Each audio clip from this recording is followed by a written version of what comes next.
What I do is inconsequential. Why I do what I do is I get to shorten people's journeys every day. What I love about our hospitality industry is that it's our mission to make people feel cared for while on their journeys. Together, we'll explore what hospitality means in the built environment, in business, and in our daily lives. I'm Dan Ryan, and this is Defining Hospitality. Today's guest is a published and award-winning designer. He's a designer who believes that the best results come from challenging the norm. He has an expanse of experience and has a global portfolio of projects he has contributed to.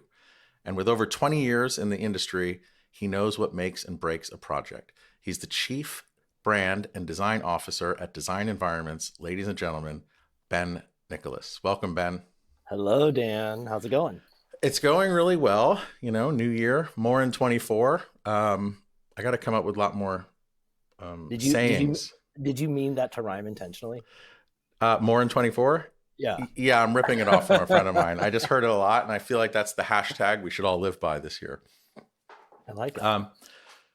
So before we get into your definition of hospitality, I just want to share one of the many things that I love and appreciate about you is it seems to me throughout, and it doesn't look like you've had 20 years of experience because you look so young and amazing, but it just seems that whenever opportunities have come up, no matter where they are around the world, you're always seeming to be one of the first persons or one of the first people to like raise their hand and say, yeah, I'll give it a go.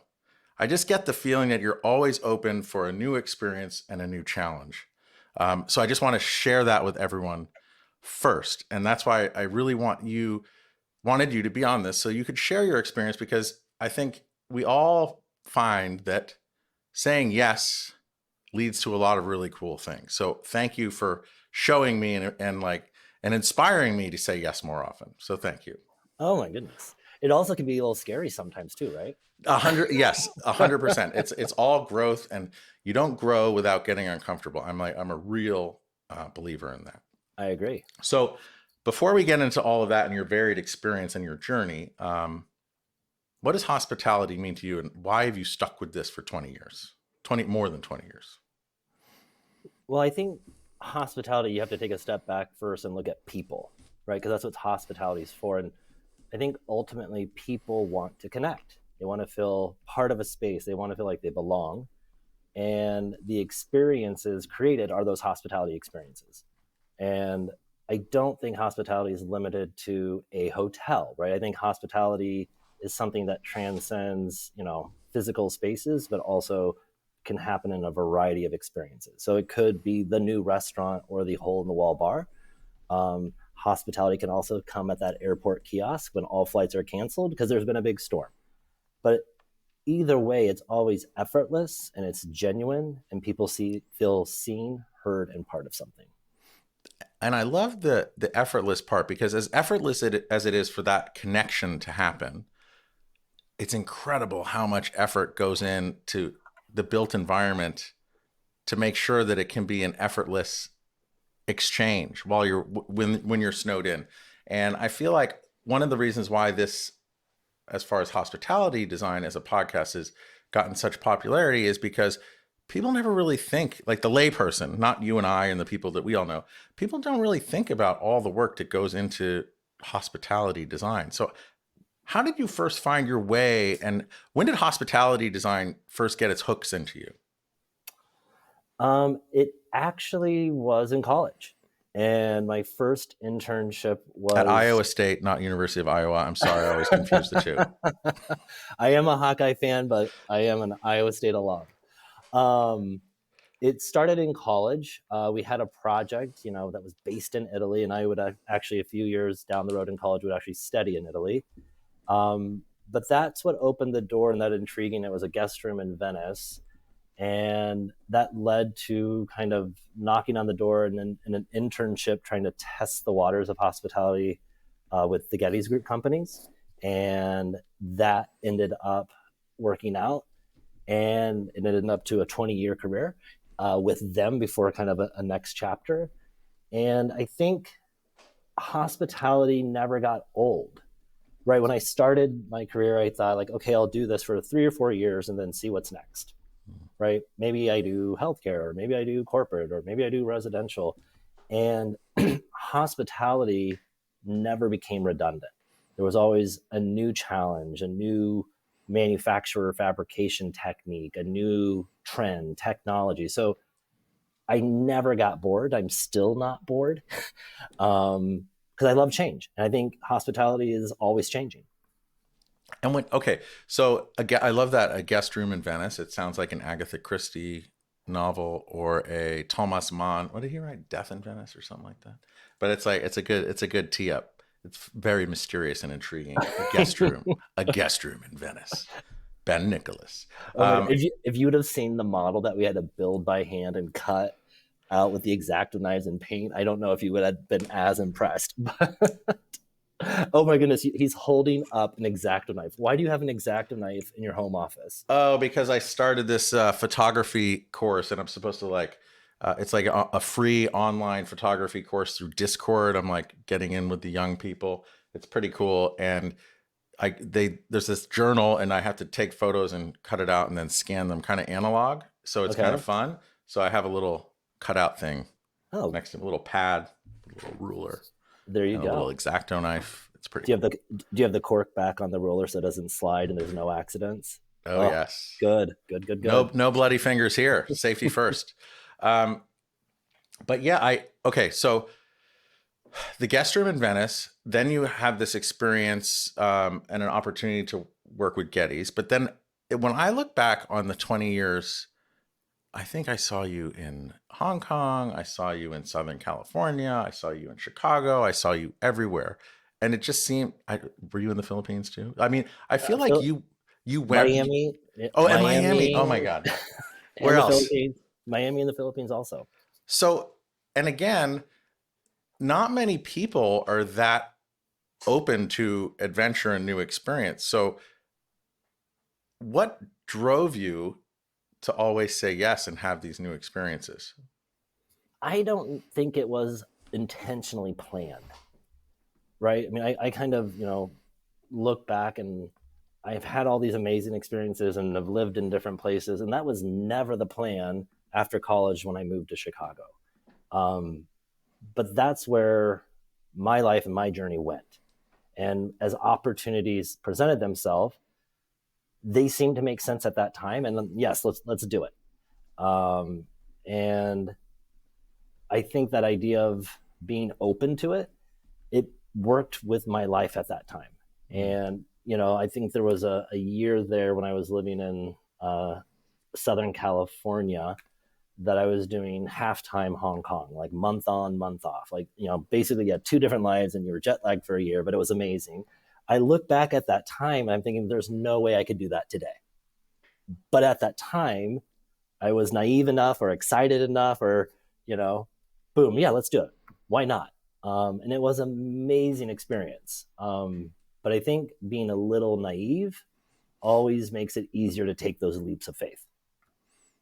Yeah, and I wonder what it is about that naivete, because it comes up quite a bit on many of these conversations where whether you're someone in senior management or an owner or an entrepreneur or you're just starting out, the naivete for the person doing the action or going all over the earth to do this stuff, or the owner, founder, principal, manager who appreciates that naivete or fresh perspective or rookie knowledge, that like we become so calcified in things that we do, it always brings a nice new fresh perspective. And I wonder if that's what makes you not feel bored and open to new experiences, or did that keep you from getting bored? I don't know. Hindsight's 2020, right? Mm. But I think that idea of staying humble, right? Mm. Always wanting to learn more, always wanting to grow, having that curiosity of never just settling.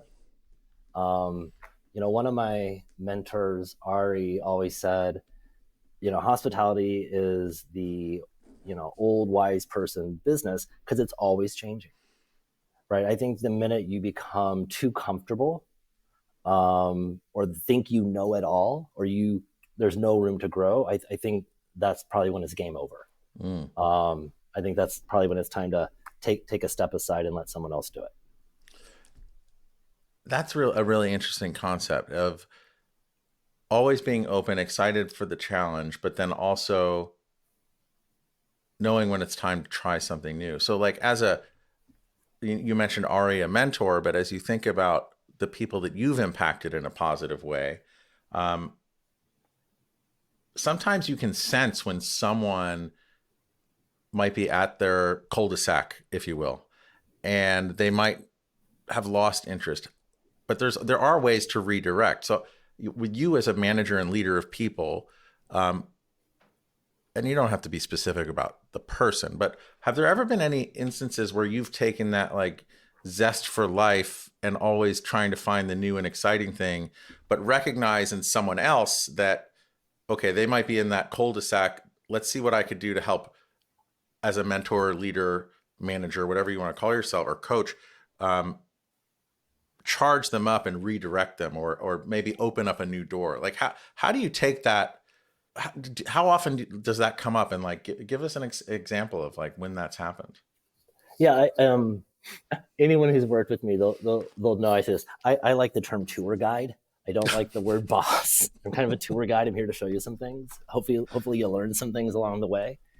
And I don't think I ever got caught in that cul-de-sac of losing interest. And I don't think the people I'm going to reference ever got caught in that cul-de-sac, but it's an opportunity presented itself.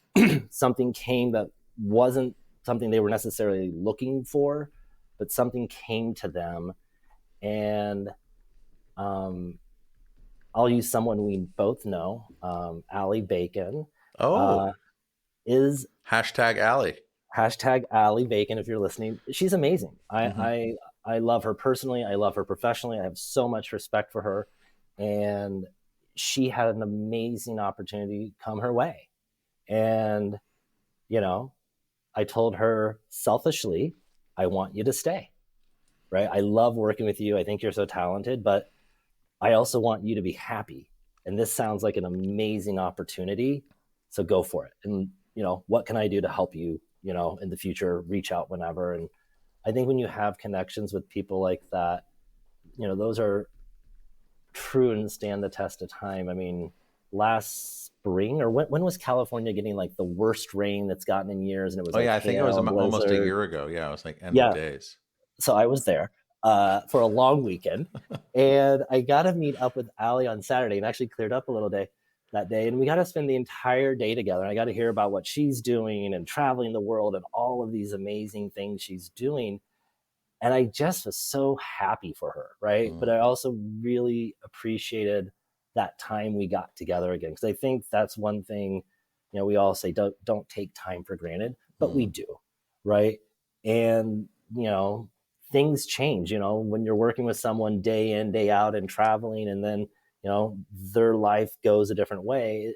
The connection's not lost, but did you really appreciate when you had them in your daily life? Mm. And did they Yeah, appreciate you?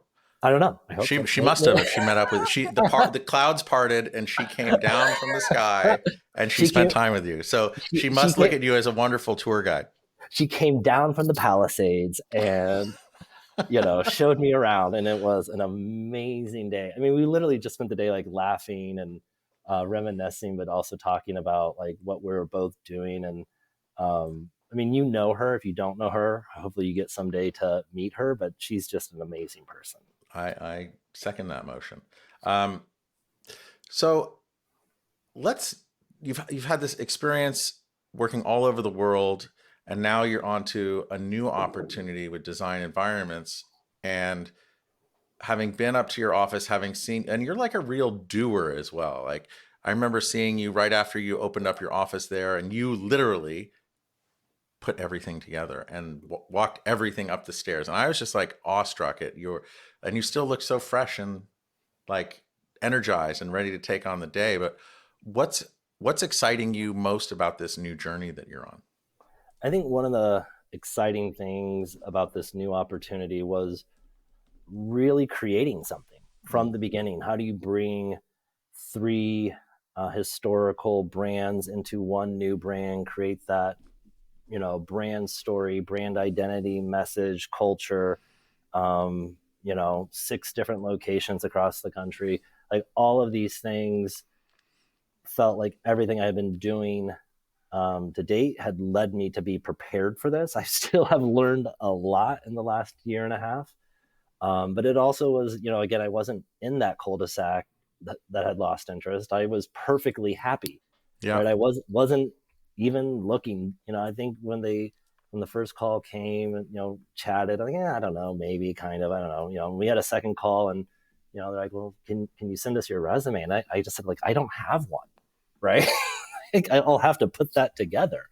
Um, but all of it led to where I'm at now, and it's been amazing. I've got to work in so many different markets. I mean, design environments, we do hospitality, full service and select service, but we also work in multifamily, student housing, single family model homes, senior living, institutional. So we're in all of these different markets that I'm getting to be a part of, and sharing my experiences in hospitality and see how it can influence those markets. But I think in that spirit of, you can never know everything, being open and learning from these different markets, and see how that might influence the other markets. So I think that's, connecting those people and those experiences is a really fun part of the job.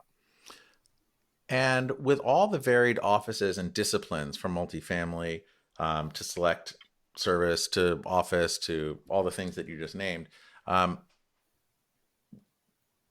does design environments, like, do they look at you as a leader of hospitality to help inform and influence? Because I personally believe hospitality touches everything, but like, how are you brought in on those projects that maybe are not in the silo that you're used to?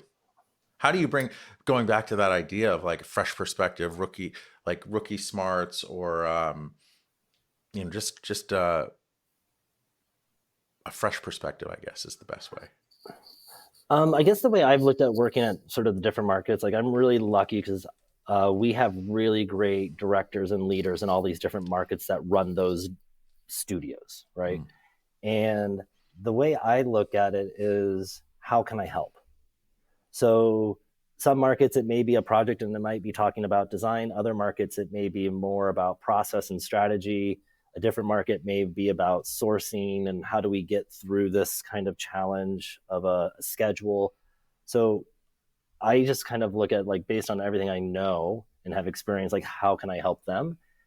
But I think the idea of weaving in hospitality is how people are treated, right? How do we treat people internally? Whether you're, my goal would be, you know, any location you're in, you have that same vibe, that same energy, that idea of like collaboration, and you sense that, right? Whether you're walking into Greensboro or Chicago or Atlanta, like that vibe is really important from a brand perspective to make sure we can achieve great work.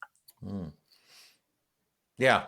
I, I think it's just important to always be checking in with the hospitality side and the hospitality lens, and how that informs, because ultimately, going back to that idea of just creating these places where people can and want to effortlessly connect. I think I'm just very intrigued at like how to, not institutionalize, but like how do you um, create a process or a check-in with the hospitality perspective? I think if you look at that hospitality, and I'll use a lobby, since you and I both know lobbies and lobby bars and all that fun stuff. That hospitality experience is set around a certain kind of psychographic, depending on the brand, Mm-hmm. right? And what that kind of guest is looking for. But what's interesting is you design those experiences for what, 2, 3 nights, right? Like you might be in that space 2 or 3 nights, but then how do you create those hospitality experiences in multifamily amenity spaces where this is where someone lives, Yeah. right? They are going to be here 365. And I think, again, it goes back to understanding people and what they're looking for and how they want to connect, and how do you design those connections. They have to be different, right? They have to be different from a 2 night 3 night experience versus this is a 365, an extension of my home. But they still need to have that ability for people to connect to it and have that kind of hospitality experience, because it makes you feel elevated, right? Hospitality makes you feel good. Mm. So I think that's how you weave that in is the art, and it's not a science. Yeah, it is an art, but I'm wondering if there's a way of how to make it more scientific. But I guess if psychographics and demographics and building technologies are always changing, it has to remain more on the artistic side of the spectrum because um, you just have to constantly be adapting. Yeah, I mean, I think you have to have a process, right? I mean, but you have to be open, Mm, right? Whenever I start a project, sometimes a client will say, "So, what are you thinking? What's it going to look like?" And I often say to them, "I don't know." Right? Like I need to go through the research component. I need to go through all of these things and really let the story come to life, and then I can start thinking about what this space wants to be, mm, right? And um, everyone has their own opinion, like whether renovation or new builds more challenging. I think renovation is more challenging, and I love it because there are constraints. You can't just do whatever you want, right? You right. just can't like make rooms bigger and smaller. I mean, you have to figure out how are you going to create the experiences, bring that story to life in the space with you know the hand you were dealt, Mm. right? With that existing physical space. I love the idea of constraints because so many good things come from constraints. And I know one of the things I wanted to dig in with you is, having worked in Asia, Philippines and Hong Kong, and then also in North America, my perspective, having been to Asia a gajillion times, is I feel like there's a lot less constraints out there for like the big luxury properties than there would be here. And I'm not 100% certain as to why. But you having lived there and experienced it, what are the biggest differences between working on a luxury project in Asia versus North America? Simply put, cost of materials and cost of labor. Mm, So budgets, I think, can go much further there.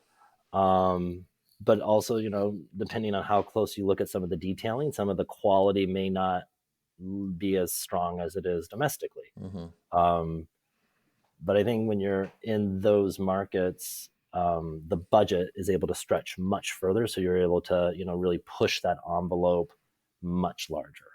Yeah, I just know from all the luxury properties that I've stayed out there, it's just from the millwork side, there's just so much more detail and like little fun things that happen in the rooms, Well, and it must be, yeah, the rooms are millwork. They aren't yeah, typical case goods. I mean, the rooms are completely custom built-in millwork, and everything. Even at a mid-level hotel has the operating all the window treatments and the buttons, and you're trying to figure that out.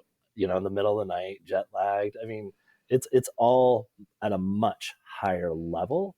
hmm But I think it just goes back to the cost of whether it's materials or labor or even the technology is cheaper, so they can push it further. hmm And then from your global experience of working on projects all over the place, what was one of the biggest challenges you've ever encountered on a project? Um, I think the biggest, oh my goodness, I don't know. Everything's easy for you. There's no challenges. No, no, no, no.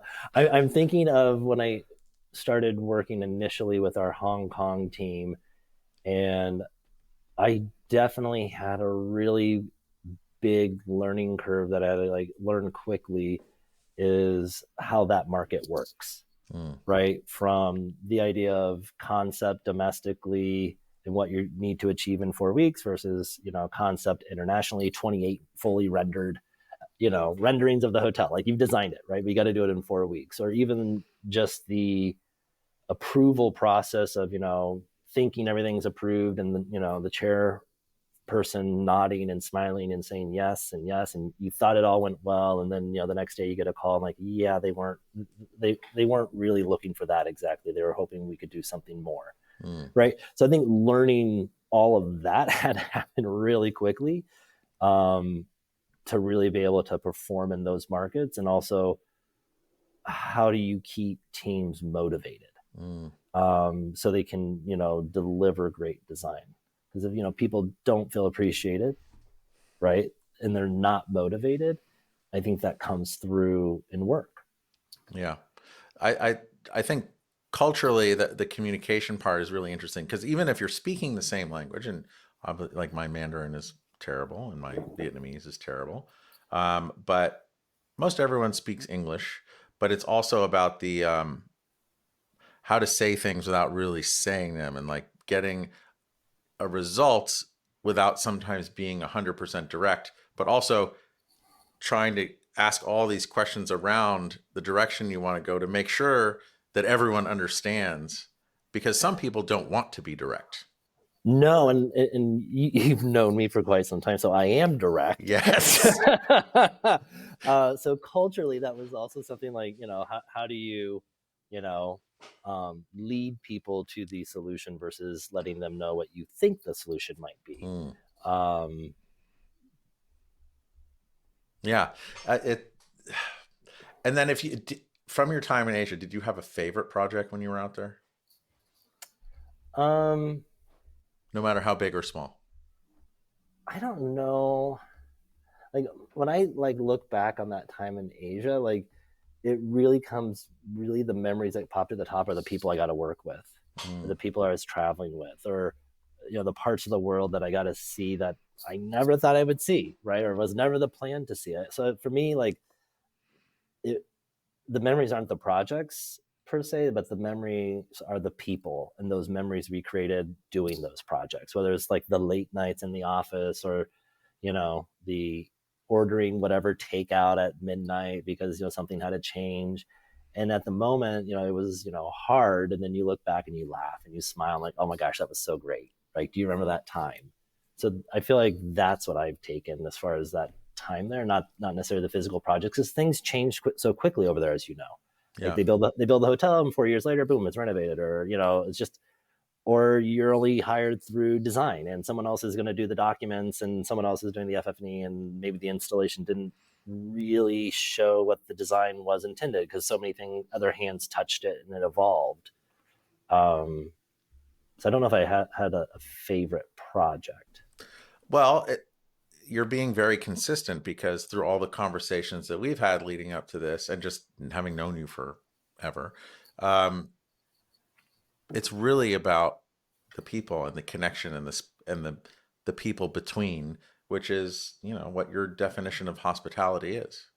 You are very good at what you do, Dan. Well, I try. I just listen. Well, I love people. Moving up to Connecticut, I realize that I love nature. Don't get me wrong; it fills me with energy, but I get a lot of energy from people, and I wish every day I could live where I live, but roll out of bed and run down the West Side Highway. Right? It's Yeah. just it's a little farther, but like I get energy from people. People uh, fill my buckets or bucket. Do we have more than one bucket? Oh yeah. I mean, I think we all have more than one bucket. I think for me, it's like people also kind of shape who you are if you're open to it, Hmm. right? And as different people come and go in and out of your lives, I mean, they're shaping who you are if you allow them Mm. to. If you allow them to. Yeah, if you allow them to. Like, I mean, when I look back, like, with who I am today, yes, my parents had a direct impact on who I am today. Now, when I told my parents I was going to major in interior design, the one response I got at that time was, "Can you get a job with that?" Right? And these people who didn't understand what design was at that time had a major impact on me as a hospitality designer, my work ethic, and how I look at things and appreciate things. But then, you go through college, you go through coworkers and mentors, like all of these people. I feel like have contributed to, I guess, who I am today. But who I am today is probably not who I will be in 10 years, right? Because I will be open to kind of learn, and I from think the you would people. definitely will not be who you are right now in 10 years. I I could say don't that want to with be, certainty. right? I know I don't because want. there's no because that's where you would get into the I'm in a cul-de-sac situation. You're Yeah. always and I don't know, we always align ourselves and surround ourselves with people um who are similar in a way and it's that whole or not maybe not similar but have a similar outlook on where they want to go and who they want to be around and what the next adventure is. And again, that comes back to my impression of you always saying, well, not always, but many oftentimes saying yes, raising your hand and saying yes. Oh, I'll try that. That's cool. You know, I'm with you on that, but raising my hand makes it sound like I was 100% confident when I went into it. Right. So the idea of when I left Chicago initially to like go help open the Miami office, I mean, yes, I put my, you know, name into the ring and yes, I was open to it. And, you know, but it's also like, can I do this? Oh, yeah. Right. You know, like, okay, what did I just get myself into? Right. But you just have to like kind of put that out of it. And, you know, like I think I'm definitely known for, you know, getting things done. Mm-hmm. Right. Like when you talk about even our downtown studio here, you know, a lot of my team members that I've worked with, like they'll laugh if they hear this, but you know, I always just say I'm TCBing, right? I'm just Taking care of business. taking care of business, Just like right? Elvis. You know, just TCBing. And he needed a lightning bolt through that. You know, so our good friend Katy actually helped me with my Insta handle, which is Ben underscore TCBing, right? Oh, that's what it is. I was with her in New Ah. York for fun. As you know, I mean, this is how long ago it was. I was starting my Instagram, and I'm like, oh my goodness, what should I do? Da, da, da. And she was like, she threw that out. I'm like, well, that's totally it. Elvis was still alive.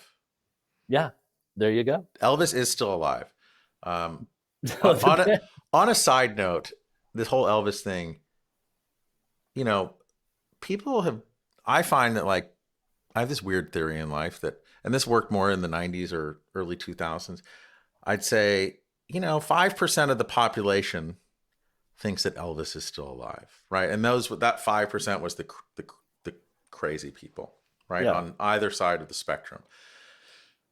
Somehow, I think if we were back in that time, or like if Elvis were a little bit younger and may have died 20 years ago, I feel like we're in a place now where maybe 13% of the population would think that Elvis is alive on both sides. well, And that's my, I think we need to get back to a place where 5% thought Elvis was still alive, because I think the 13%, it's made it kind of a bit of a wacky show.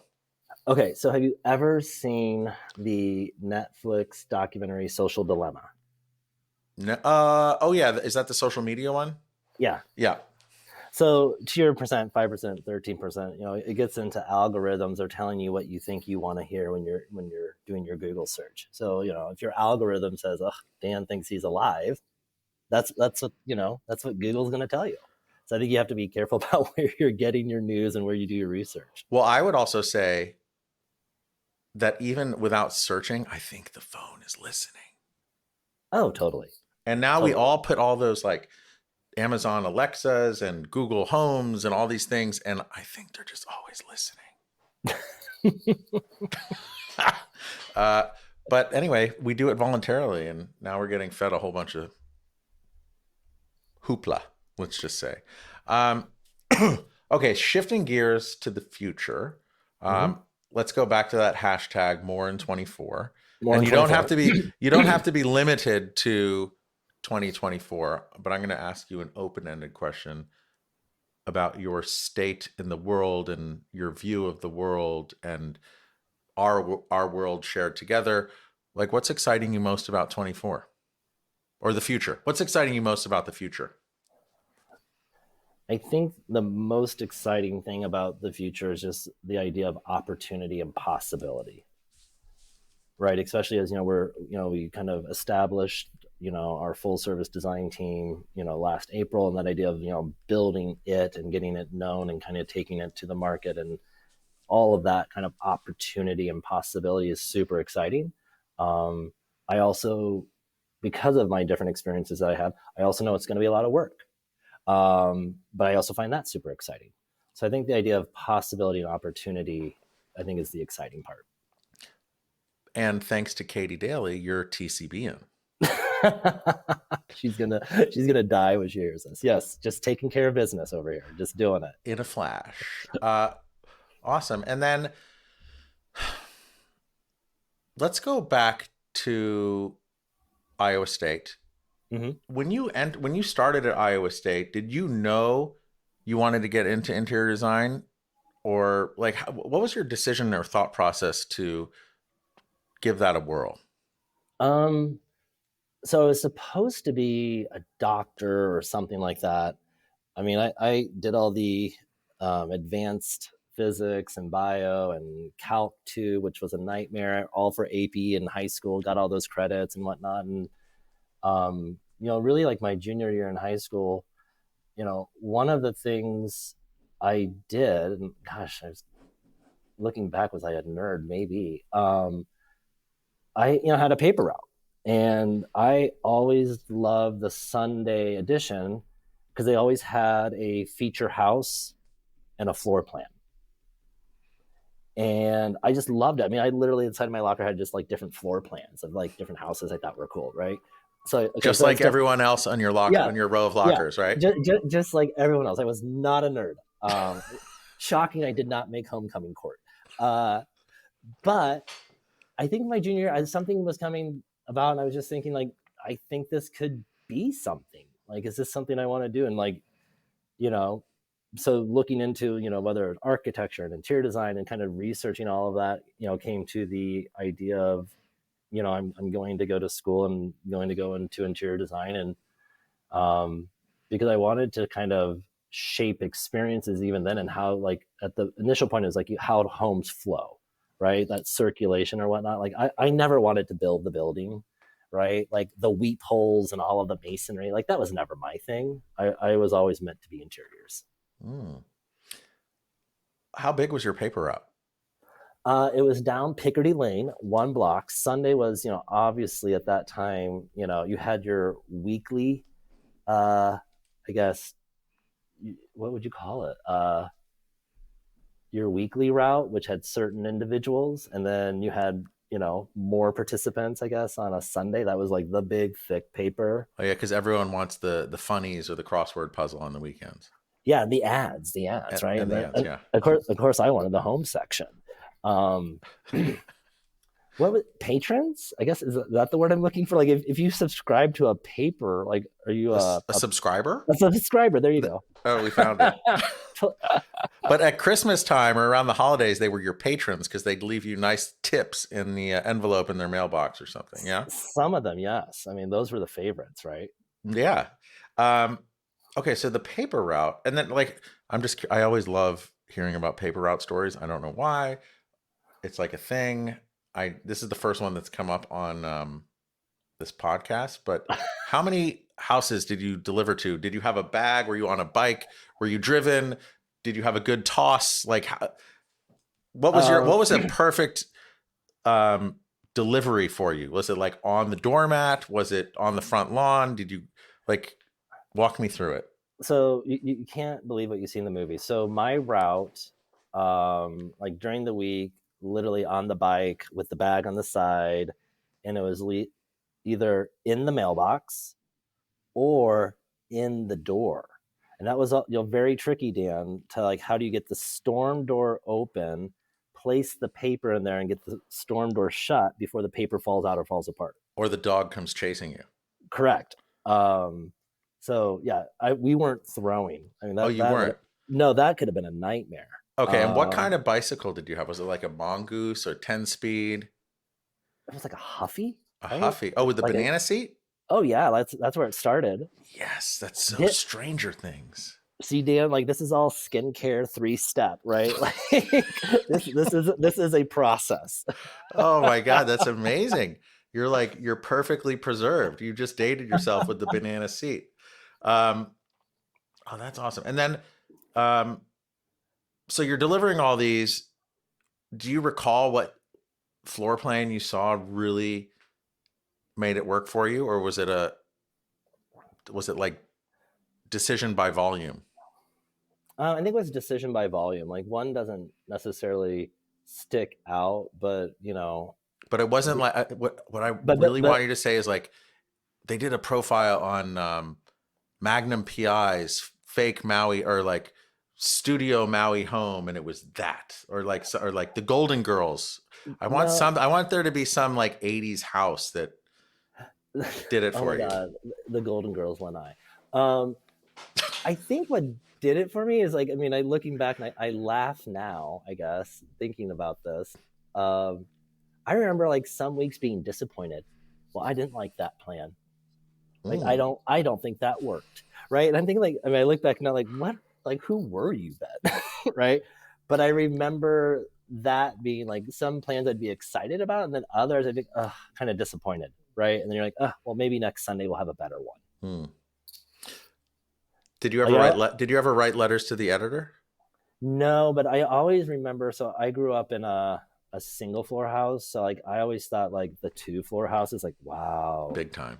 right? That is big time. Oh my Yeah. goodness. Like 2 stories. Wow. So Um, you could have actually grown up in a floor plan similar to the Golden Girls house. we didn't have the swing doors. Oh, those are cool because it's like you've come. It's like you entered the saloon, Yeah, like a cowboy, like Wyatt Earp. like I was always impressed no one got hit more in that show, right? I mean, obviously it's staged and directors, but the idea of those swing doors, why were those ever a thing in residential design? As far as no glass, just I solid don't wood know. doors, like in between living rooms and like kitchens. Like, why was that a thing? But as you're saying that, it's bringing me back to college. I was in LA and I went to some restaurant on La Cienega to have. I was with some friends. We had sushi. We sat at the sushi bar, and you know who was sitting like around the corner from me was Bea Arthur. Like she was No way. like right next to me at the corner. We were at the front, and she was right next to me. I think we said hi or something. Then Did you then we say were doing, hi? yeah, we did. And then I think she got annoyed because we started having sake bombs or something like that. We might have been a little too loud for B. Oh goodness. Did you offer her one? I don't remember. No, I don't think so. I think she may have been wrapping up as we were getting rowdy. So See, I just picture you being, because you're such that outgoing person. I just picture you like walking up to be author and be like, here's a uh, Jaeger bomb. yeah, I was different. I should have. It was a real missed opportunity, and I haven't thought about that in a really long time. So thanks for helping me walk down memory lane. Um, okay, so I want to go back to you on the Huffy with the paper bag delivering papers, and then the Ben that I'm speaking to right this moment. I want you to appear in front of yourself on the bicycle, saying, "Hey, slow down, kid," and you give yourself some advice. What advice do you give your younger self? Be patient, right? I think, like even now, I know like sometimes I do need to slow down, right? Take a moment to step back, reflect. Um, yeah, I think early on in my kind of like career and journey, boom, boom, boom, boom, like you move through the design really fast and like, okay, you got to go to the next deadline. And I think it's always like really important, like when you're in that design process, like, and I am always telling designers that, like, stop, right? Let's just let it be. Go do something else. We'll come back tomorrow and we'll see if we still like it. Maybe Mm, we'll tweak it. Da, da, da. So that idea of just like being patient, um, I think is a quality that's super important. mm, I think, even like just in life in general, I think sometimes we're moving too fast, right?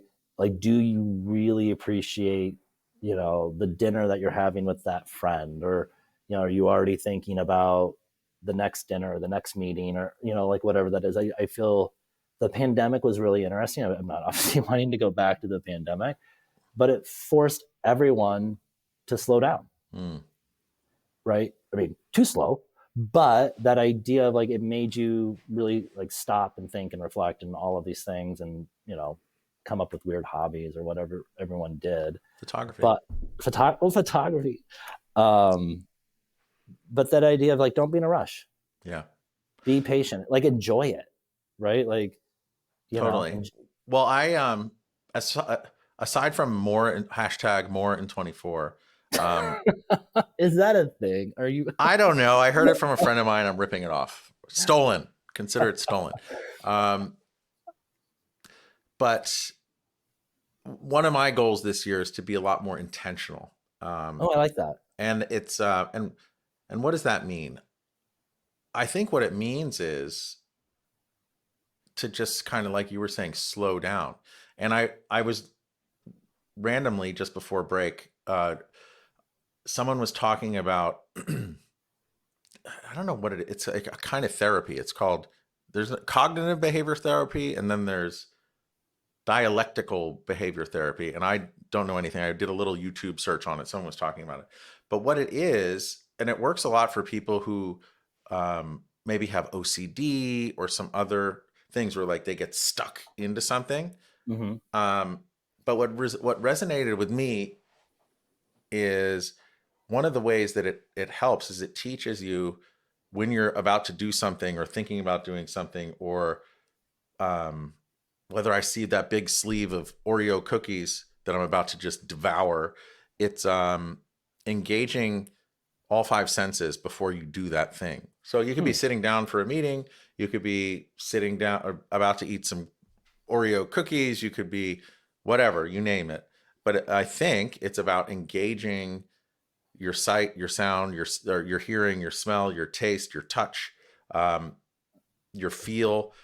Well, touch, feel, same thing. But like just before you do it, so in a way, it helps you just take a pause, take a breather, and like kind of ground yourself. So Okay, so it's I have interesting you say questions. that. Yeah, I Yeah. don't know anything about it. I watched one YouTube video. Okay, well, I'm not going there. I'm going with the Oreos, Oh yeah, regular stuffed, regular double stuff is just too much of a good thing. It gets gross real quick. and then are you dipping or dry? Are you dipping in milk or dry? Oh, definitely have to dunk in milk for sure. Okay, Yeah. cool. I'm always curious how people do their Oreos. Yeah, dip in milk and eat it. I once learned from a friend of mine when I was in high school, Mikey. He used to do this. Oh, really? He would take the Oreo and submerge it all the way until the bubbles stopped bubbling, so that you knew it was really soaked with milk. Okay, so I've never heard anyone else who did that. So that's what I would put like 4 Oreos in it, Oh, let them all get in there, and then kind of drain the milk out, and then I would eat it with a spoon. oh, see, that's a little too much for me. I like it just I like it to have a bit more structure. That's well, that's a new way of doing things. All right, but I support you in your Oreo It isms. was I was doing a melted blizzard before blizzards were a thing. Had I known, Totally. had I known. Oh my God, you could have marketed that. You could have just created a new drive-through. It would have been amazing. Um, all right. So listen, this has been amazing, and thank you. And again, how to an intentional 24, but also more in 24. Um, thank you for being here. If people wanted to learn more, Ben, about you or design environments, how do they find more in 24? They can find more on LinkedIn, Great. Ben Nicholas, or designenvironments.com. Perfect. And we'll put all that up in the show notes for everyone. Um, it's been a long journey to get to this point, more than 20 years, Ben. So thank you for being here with me and the listeners. Oh my goodness! Thanks for having me, and more, more, more. Yeah, That's a and song. What Broadway song is that? More, more, more, more, more. Nothing's better than more. nothing is You know, better than I don't know it, what it is, but it, we're it's Madonna from Dick Tracy. It is oh, Madonna from Dick Tracy, whatever her character was. That is a song in Dick Tracy. More, more, solid more. early. Was that early 90s or late 80s? Early 90s. I don't know, but it had that cartoon bunny, right? I don't remember. I think there I think is. you're confusing it with Jessica Rabbit. I think I am. No, like there's animation in Dick Tracy, isn't Oh my there? God, I have to watch that because I don't I'm gonna. remember. I will Google this after this, and I What will did let you Warren know. Beatty play Dick Tracy? Yes, and Oh they and wow. like him and Madonna had that whole little fling. Yes. That's crazy. Useless knowledge 101 right here, Dan. Useless Well, here's knowledge another piece of 101. useless knowledge. When I was an intern at HBA in college, one of my tasks, I had to go through every room at the Regent Beverly Wilshire and measure everything, lampshades, room dimensions, et cetera, except one room. And that one room was the room where Warren Beatty lived. And I would see him walk around. He'd be coming in and out. But anyway, thanks for letting me think about Warren Beatty. And thank you to all the listeners, because without you, we wouldn't be hearing from Ben's taking care of business in a flash life experience. More in 24, and we'll catch you next time.